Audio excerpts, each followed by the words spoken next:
Today we're going to be learning Yevamot daf Pei Tet. This is the daf for Shabbat, the day before Shavuot. Okay, we're going to get started with, we'll start from the bottom of Pichet a bit with a bit of quick review. Tzricha get mizeh mizeh. We're talking about a situation where a woman, her husband goes abroad and he doesn't return, and she hears from one witness that her husband is dead. And according to what we're going to see, they blame her for not checking into it further. They believe that if she had checked into it further, she would have found out that in fact he was alive. So because she didn't check into it further and goes and marries somebody else, and then it turns out her husband shows up on the scene. So now we're going to penalize her for this. Okay. And therefore we're going to say all these things the Mishna said, which we're going to go through one by one. She has to leave both. She can't stay married to either of them. She needs a get mizeh, even though theoretically she wasn't really married to the first person because she was still married to the first one, and to the second one because she was still married to the first one.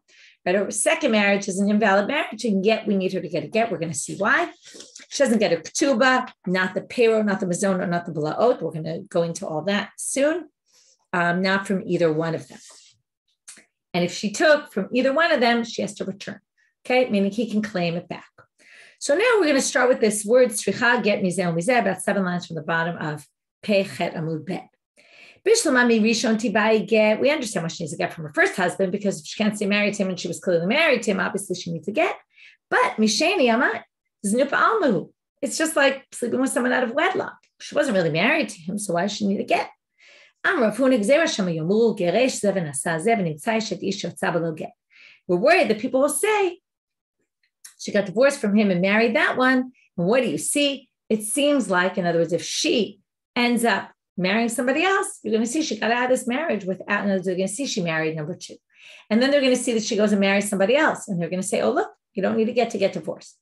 Now that's a little bit weird, right? Or you don't need a divorce from a wedding, right? You can go marry anyone you want. Why would somebody think that hard to believe? But okay, one could imagine, maybe. So now they say, right, and people will think that a married woman can get out from the marriage without a get. But what about the next case? If they told her, she only was betrothed to the next guy. And then her husband shows up at the scene. But right, she can go back to her first husband. Sounds like she doesn't need a get. She just goes back to the first husband because she was only betrothed. Now, betrothal does need get in general, but this time it doesn't. To which they say,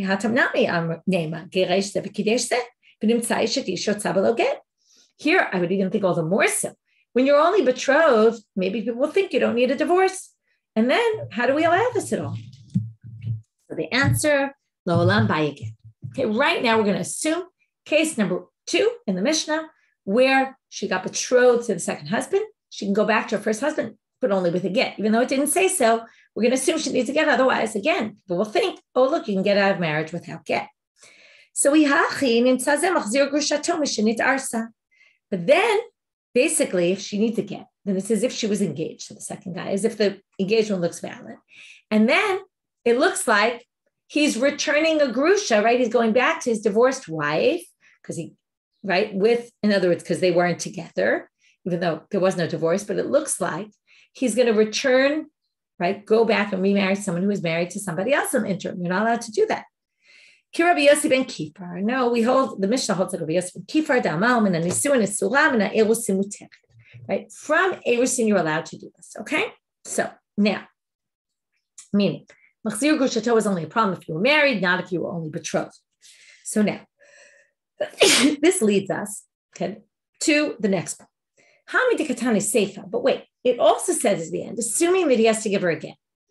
Shanatama Acharon get. It says,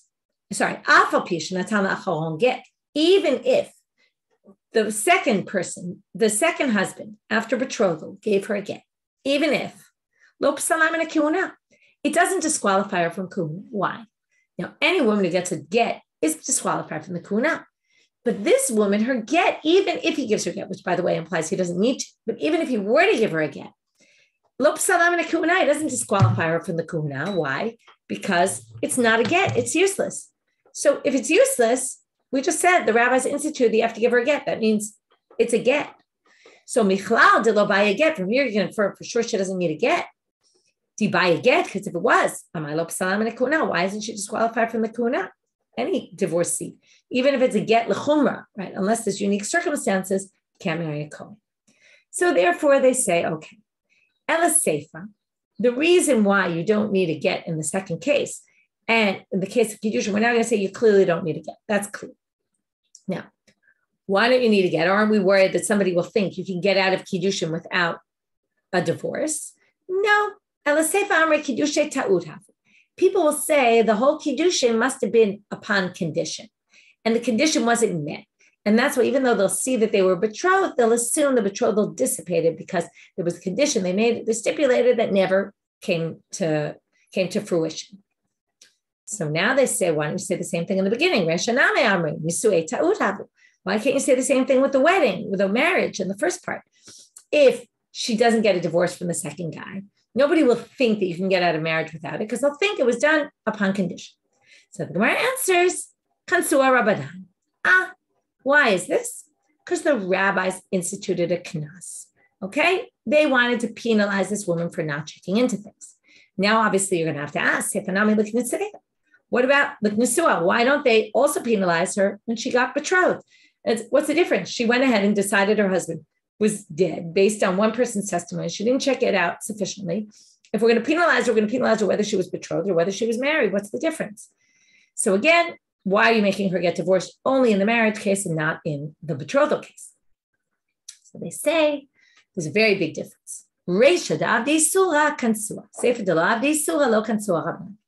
Again, what does betrothal mean? It means you can't yet be together with your husband. You basically are designated to him, but you're forbidden to him as well. You're only going to be permitted at the wedding. So the main issue is that she had relations with these two men. That only happens in a marriage case and not in a divorce case. So basically, right, that she was married to one man and had a relation with the other. I'm sorry, not in a betrothal case. So basically, we're only going to penalize her in the marriage case, not in the betrothal case. Moving on in the Mishna. So why doesn't she have a ketuba? From the second husband, we understand because it wasn't really a marriage. What about from the first husband? My time it's Rabbanit ketuba. I don't know. The marriage was fair and square. Now he has to divorce her. She should get her ketuba money. Again, you're going to see they really penalize this woman. So what's the reason to Rabbanit ketuba? Why in general did the rabbis make a ketuba? We don't want the husband to easily divorce his wife. We want to protect women. We don't want to have husbands who flippantly decide, I'm going to divorce my wife. So they say, if you divorce her, you have to pay all this money, and that will prevent him from easily divorcing her. So in this case, we want to make it easy for him to divorce her because we're worried, in fact, he might not. So we say, listen, you don't have to give her the ketuba so that we make sure that he divorces her. If he knows he has to pay her all this money, he will refrain from divorcing her. And that will be a problem because the halacha is she's got to get divorced from both. What is peirot? These are the proceeds from her nichsei tzom barzel. Those are the ones she brings into the marriage. He can get all the proceeds. She gets them back at the value they went in with. Right? So whatever value they were at the time. Now, because they're part of the ketuba, he gets the proceeds of them and she gets them back. But there's one thing that's important to know. He gets peirot. Why? On what basis? Because he commits to her other things. So for example, there's certain things of the ketuba he gives her because she will get from him in an event of divorce or death, because during marriage, he will provide her with other things. So for example, he gets peirot because he promises to redeem her if she gets taken into captivity. So now they say, well, theoretically, he should not have to pay he should basically have to return all the peirot, because if he gets to keep all her nichsei tzom barzel, and he was only allowed to get the proceeds because he was doing something for her, but now the marriage is off. He anyway didn't do that for her and isn't committed to do it for her. So therefore, he should have to give back all the proceeds, but she doesn't. That's another knas they instituted. Okay, Rashi explains this. And lo mezonot, normally you get mezonot until such time that you demand your ketuba money, you get food payments. V'lo b'la'ot. And even if she wanted to take back the shreds of clothing of the nichsei tzom barzel that she brought into the wedding, even if they're not worth a lot, she can't get them back. Okay? She can't claim them. Obviously, if he wants to give them to her, he can. But she can't have any real claim to them. So what's the reason? Because just like she doesn't have a ketuba, all the conditions that are stipulated in the ketuba are like a ketuba. It's like the ketuba money itself. Like the ketuba money is the 200 zuz. The ketuba includes all these other things. Now, right? We'll get into ketuba when we get into ketuba, in Masechet Ketubot, the next Masechet, we'll learn a lot more about it. Okay, if she took, then they can force her to give it back. Pshita, isn't that obvious? They're not hers. Well, you might have thought once she already has it, then we always leave things where they are unless otherwise known. So now they say, no. Even if she took them, still we can claim them back. The husband can take them back. Now we're going to start a whole long sugya, which starts with the words of la mamzer, which we're going to get to, that her child born from either marriage, meaning her marriage with the second husband after she thought the first husband was dead, but she was really married to him. Obviously, the kid's a mamzer. And if she goes back and ends up with the first husband after she became forbidden to him because she was with the second husband, then she has children, those will be mamzerim as well. That's what we're going to have to figure out why, or we're going to use that as a bit of a question. But first, the Gemara is going to get off on a total tangent. It's going to take us a whole amud till we get back. Okay? It's nanatam. So move out of the head of women and husbands dying or thinking they were dying, etc., and move into a head of truma. Okay, truma is what you give to the kohen. It has sanctity to it. Only the kohen can eat it, not anyone else. The food before you take truma is called tevel. No one can eat any part of it until you separate the truma. Then the truma goes to the kohen. The rest of it is permitted. But there's all sorts of rules of things that can be combined and that you can't be combined. Like if you pick lemons and oranges, you have to do lemons on lemons, oranges on oranges. Things basic like that. Not only that, but there's some other rules as well, which we're going to see. So we're going to start with a Mishna that talks about this. Okay, a Mishna in Masechet Trumot, okay, which talks about that. Ein tormim min hatamei ala tahor. You can't take from impure vegetables or fruits and take truma from them on the pure vegetables. So if you have a pile of pure and impure, you can't say I'm taking from the impure ones, giving that to truma, and that will free up, fix all my pure vegetables. So it says you can't do the imtaram. What if you did anyway? B'shogeg trumato truma. If you did it by accident, you didn't realize it was tamei, so it's valid. B'mezid lo asav lo klum. But if you did it intentionally, knowing that, you did nothing. Now, what does it mean you did nothing? So we're going to have a machlok. My lo asav lo klum. I'm a Rav Chisda. Lo asav lo klum. Kolikav. You really did absolutely nothing. Tafilu ahi griva. Even that small measurement that you took, or big measurement, whatever it was, that measurement of truma that you separated, hadr l'tifli. It has no sanctity of truma whatsoever. It's called tevel. And you have to redo your truma namasto, right? Take from the tamei on the tamei and from the tahor on the tahor. And whatever you ate, basically, in other words, here it's a crazy thing. You're basically taking something that was truma, theoretically could have been truma, and you're basically saying it's not truma. And now, theoretically, some regular non-kohen person could eat it. Okay, we're going to get back to this later. How does this work exactly? Because if it at all works to take the truma from the tamei ala tahor, as if it would work on some level, on a Torah level or something, how could we all of a sudden say that, no, it's not truma at all? We'll get back to it. Rav Natan Rabbi Oshaya amar lo asav lo klum l'taken et hashirayim aval truma haver. What you designated already, that's truma. But you didn't fix your basket of pure fruit or vegetables. You need to take new truma on it. Nobody can eat that. That's tevel. But your truma that you separated, that has the name of truma, and we're going to call that truma, and only the kohen can eat. To which we're going to start a slew of questions. Okay, so first we're going to say, why did Rav Chisda not hold by Rav Natan bar Oshaya? Chisda lo amar ke Rabbi Natan bar Rabbi Oshaya di amar tavik truma zimnin de pasha v'lo mafresh. Comes Rav Chisda and he says, if we call that truma, and we say, listen, this is truma, but your pile of pure fruits needs truma to be taken again, we think that you're not going to listen. Remember, you were amazed, right? You were intentionally, you did the tamei ala tahor. And now we're going to tell you, well, what you did is truma, but you have to take new truma from your tahor fruits. We don't think he's going to do it. And that's why we say, basically, what you took is not truma at all, because we'd rather he take truma properly and forget what was truma in the first place, right? So that he won't not do truma at all. So it's basically, we call it gzera de Rabbanit. Really, it would work to make a truma. And the tamei part he took really would be truma. But the rabbis came and said, listen, because we're worried he's not going to listen to us, we basically don't make it truma at all. So now they say, how is it different from this Mishnah? He takes gourds or zucchinis, and it turned out, or different interpretation of what kishut is, turned out to be bitter. Okay, what he separated for truma was bitter. Or avatiach, melon, and it turned out to be sour, right, spoiled. Truma v'yachzor v'yitchom. So now they say, right, how is this different from this case? What does this say? According to Rav Chisda, this says, in this case, it's truma, but you have to take truma again. Okay, you took it from the bitter part, the truma, so that part is still truma, but now you have to take new truma because it was bad what you separated for truma. So how does that work in with what we just said? So which the Gemara says, no, that's not a question. Shogeg amezi karami. That was a mistake he made. He didn't know it was bitter. How did he know? He couldn't taste it before he took the truma. So he didn't know it was bitter. That was a mistake. So therefore, we're not worried that when we tell him, listen, that is truma, but you have to take more truma. He was a shogeg person. He wasn't intentionally trying to do something wrong. So he'll listen to us.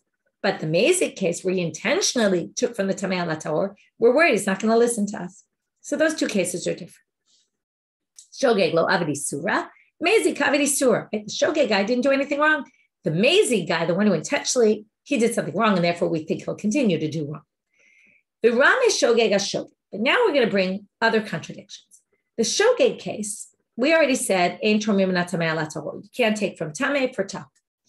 But it says if you did it though anyway, if you did it accidentally, your truma is truma, and you don't need to take again. If we just said this case is shogeg, you have to take again. So that doesn't make any sense, right? So here, so now they say, hacha katani b'shogeg trumato truma. That was the first case.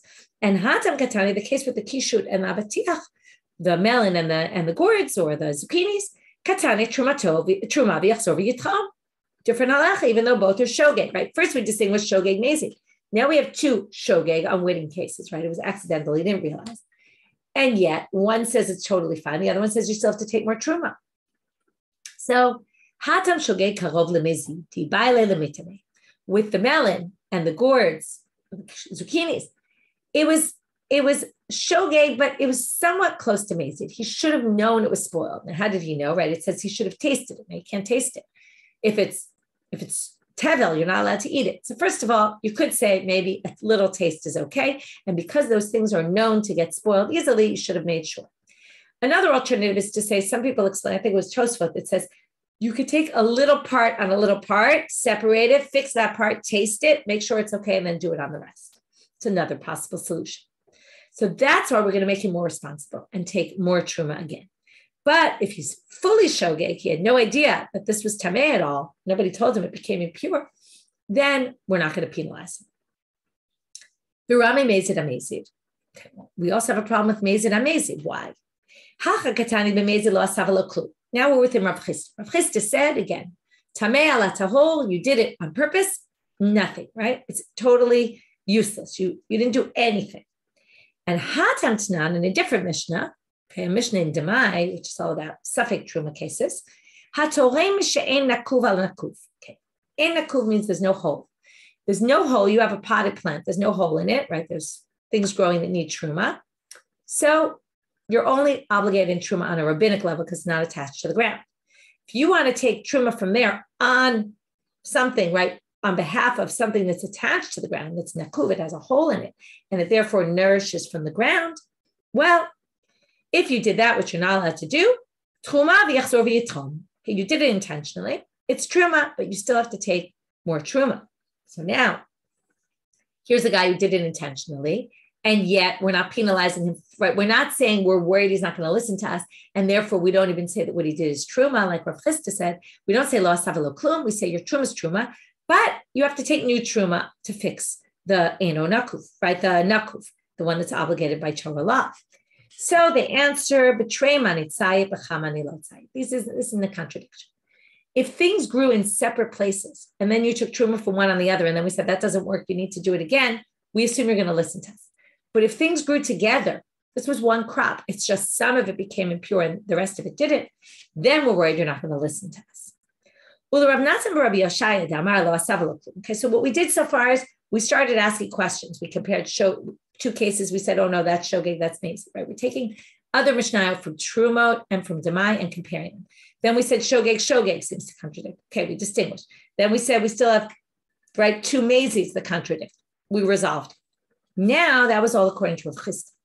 Now we're going to go into lo asav lo klum, the amazing case of tamei ala tahor, according to Rav Natan bar Oshaya. So the Rav Natan bar Oshaya, the amar lo asav lo klum is the taken shirayim, meaning the truma is truma, but you still have to take truma on the rest, on the pure part. Aval truma have, but it is truma. Okay, turning now to amubet. Mishna mehaditna, and again, we're going to bring another Mishna from Demai and say, how is this different from the following Mishna? In the flip case, min hanakuv al she'eno nakuv. If you take for something that's obligated in truma d'oraita, and you try to separate truma d'masro for something that's only obligated by rabbinic law, trumato truma, v'lo te'achel ad shetotzi alea truma u'maaser mimakom acher. This is truma, but you have to take truma or maaser again, okay? And you can't eat now. The first part is truma, okay? Because you did separate it, even though it's really an issue. But we're basically going to say, the kohen can't eat that truma, okay? In the first case, we said the truma is truma. Give it to the kohen. It's just you have to fix your other pile before you eat it. But now, if we spotlight on the kohen, so the kohen can eat that right away. In this case, the kohen can't even eat the truma yet until you take truma from another place on it, okay? So this truma isn't truma till you take truma again, okay? So now the question becomes, why is there a difference? So they say, Shani hacha timid oraita truma ma'alyati k'de Rabbi Eli. When it comes to tamei ala tahor, we said, lo asav lo klum means the truma is truma and the kohen can eat it immediately. That's because on a Torah level, this is actually true. You're not allowed to take minara ala tova, but if you did, by Torah law, it actually is valid truma. From something that's obligated by Torah law and rabbinic law, that's not valid truma. If you're mixing truma d'oraita and truma d'Rabbanit, that's not going to be valid on the Torah level. And that's why that needs fixing and this one doesn't. So now we say, how do we know that, where does Rabbi Eli get this? That it actually is real truma on a Torah level, tamei, if you take from impure to pure, or somehow bad to good, okay, like bad produce on good produce, right? Like if you're taking your lemons off your tree and you separate truma and you say, oh, these are rotten, I'll give them to the kohen, you can't do that, okay? But if you did do it, it's actually valid by Torah law, and that's why the kohen can eat it immediately. How do we get that? Rabbi Eli, okay, which is not much different than tamei on tahor. Okay, it's bad on good. Trumato truma, right? So if I take my rotten lemons and I say I'm giving it to the kohen, it works. How do I know?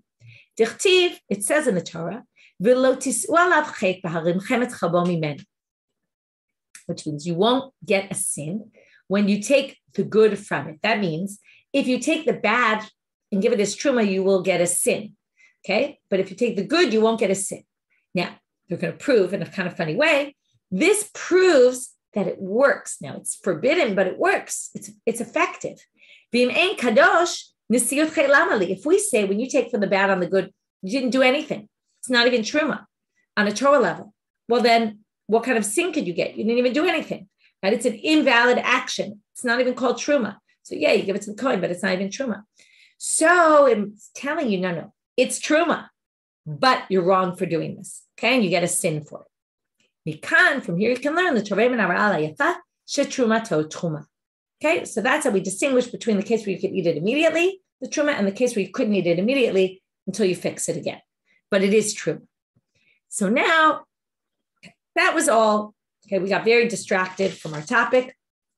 That was all this sugya where we started off with this.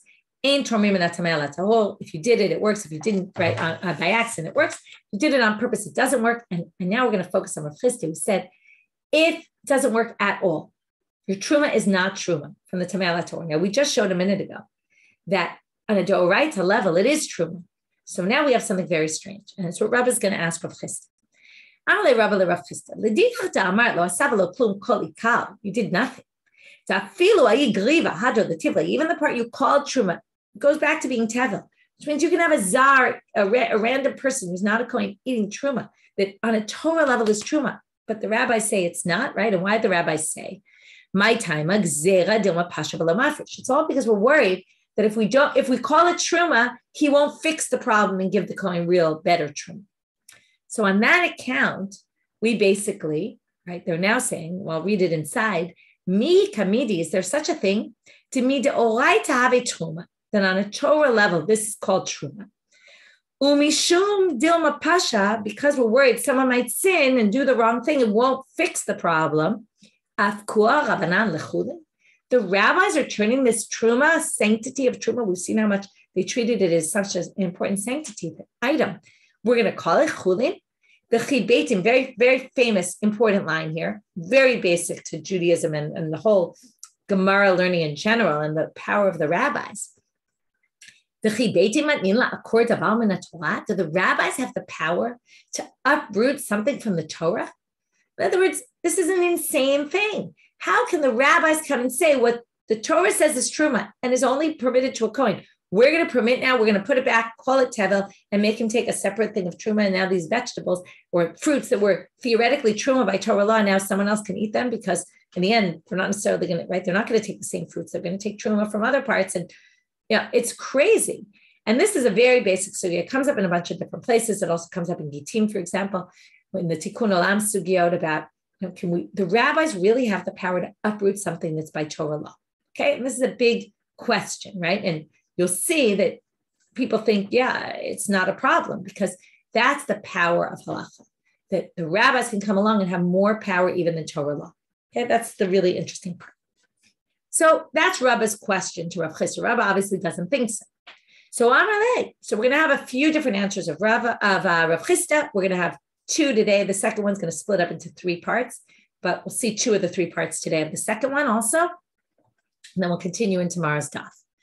Tomorrow. Amarle, Valo Tizbara, do you not think so? Vahatanan, doesn't it say in the Mishna? Havla, we finally get back to our Mishnah. How did we get here? Havla mamzer mizeh. Right? The vlad is a mamzer from both husbands. Bishlama misheni mamzer, we get why he's a mamzer from the second husband, because she was married to the first. She was an Eshadish, that's classic mamzer. Ella, mirishon amai, ishto v'Yisrael ma'al because shavina lebe mamzer. Now, what's the issue? So we can be machmir and call him a mamzer. What's the problem?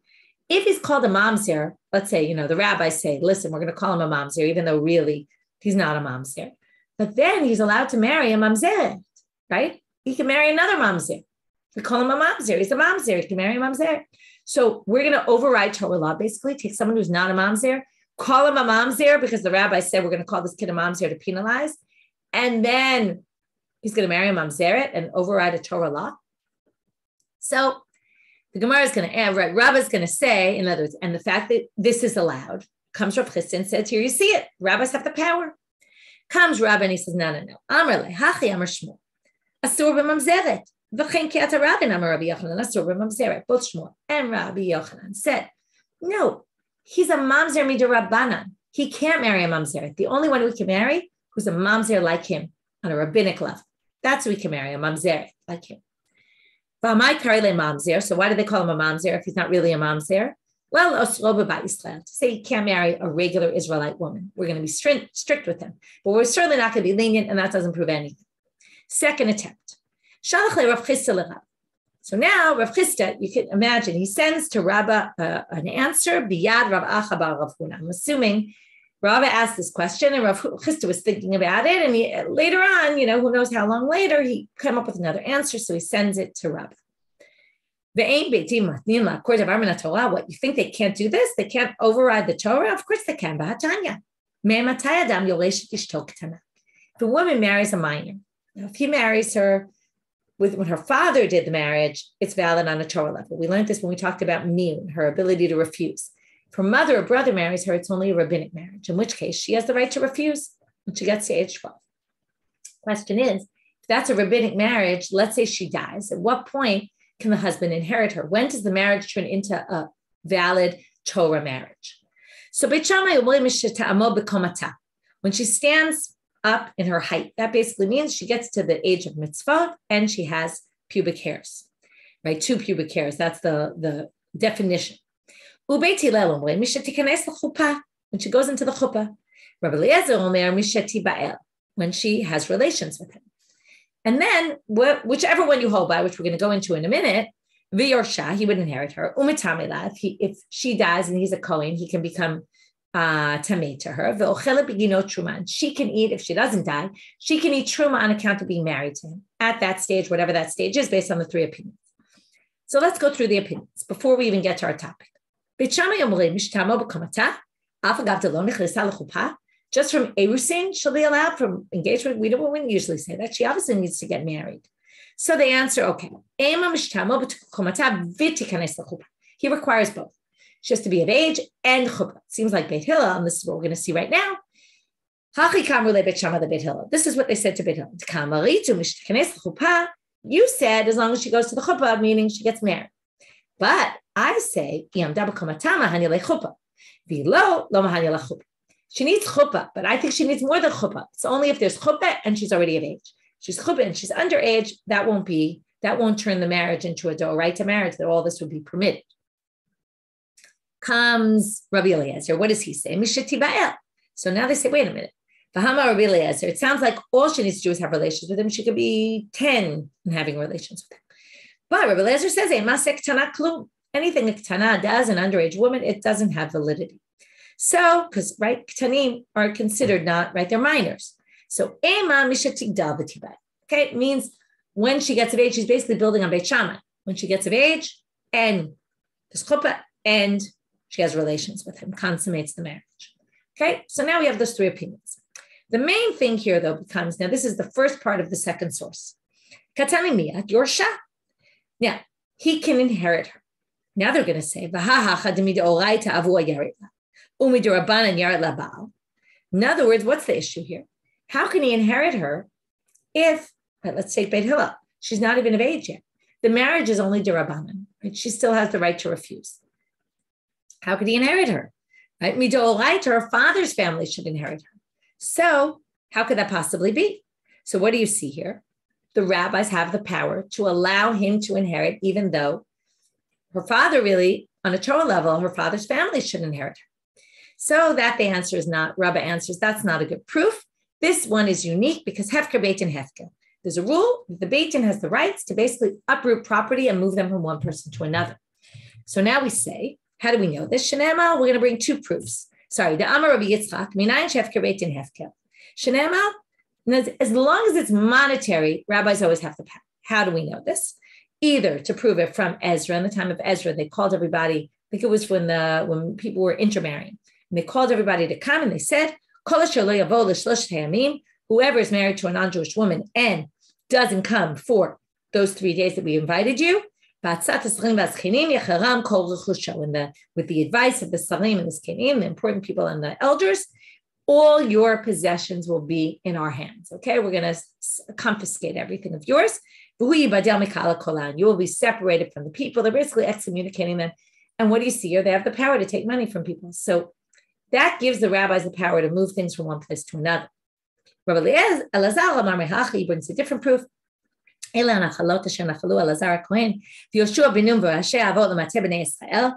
is when they gave away the nachala. Okay, who divided up the land in the time of Yoshua? It was Elazar Kohen, Yoshua ben Nun, and the heads of the avot lematot bnei Israel. So now we're going to say the chimanyan rashim etzel avot. Why rashi avot, the heads of the fathers? What's the connection? Fathers can decide to give their children, right? They can divide up in a will however they want. They can say, I want to give you this land, and I want to give you that house, and I want to give you that painting. Right? They can decide that. So likewise, they have the power to determine who gets what land. So basically, what do you see here? Whether you go by the first source or the second source, the main difference being, first source, they did something wrong. See, the beitin has the power to come in when someone does something wrong. Second source is even if you don't do anything wrong, they have the power in any case. So the point being, this is a unique halacha, this Yerusha, the fact that he has monetary rights, don't ask me questions from monetary, or don't bring me proofs, Rabbi says, from monetary rights, because that's a unique halacha of hefker beitin hefker. But I'm talking about laws in general and not just monetary. So he says, okay, well, I'll prove it from the next Mishna, the next part of the braita. Mitamela, he can become impure to her, right? Kohen can't become impure unless he's married to her. Now, he's not married to her on a Torah level, and yet we're allowing him. So what do you see? The rabbis can override that. Right? On a Torah level, it's her father and her old family that should be mitamela. She's not married yet. But the rabbis came and said, no. This is a marriage, and you can become impure to her. So now they say, right? So again, Rabba's going to say, no, this doesn't prove anything. The reason he can become impure to her is because no one else is going to be impure to her. She's a mate mitzvah. That's a case of someone who there's no one around to bury her. To which they say, what are you talking about? You can't say she's a mate mitzvah. Tanya, here's the definition of a mate mitzvah. Let's see if she falls into this category. Someone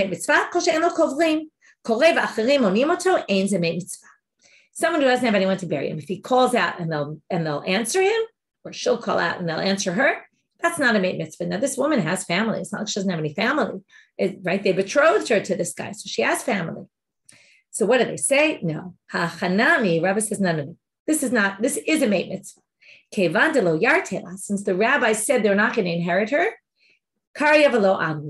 it's like a case where she's going to call out and they won't listen. By the way, what does it mean call out and not listen? Some people say it's when they're dead and the people call out and say, who's going to bury this person? Nobody comes. Other people say it's when she's alive and she asks for help, they don't help her. Why are they not going to help her now? Because they're not inheriting her. Now you might say, what? So any woman who has no money, we assume her family abandons her? No, but in this case, it's not that she doesn't have she doesn't have inheritance. She has inheritance. It's just her husband is inheriting her. So basically they're going to ignore her because they're going to say, he's dealing with her. She's not our problem. That turns her into a mate mitzvah because she's got only him to rely on. So that's why you give him not because this overrides any sort of Torah law. It doesn't override any Torah law. So we're still looking for a source of Rav Chisda.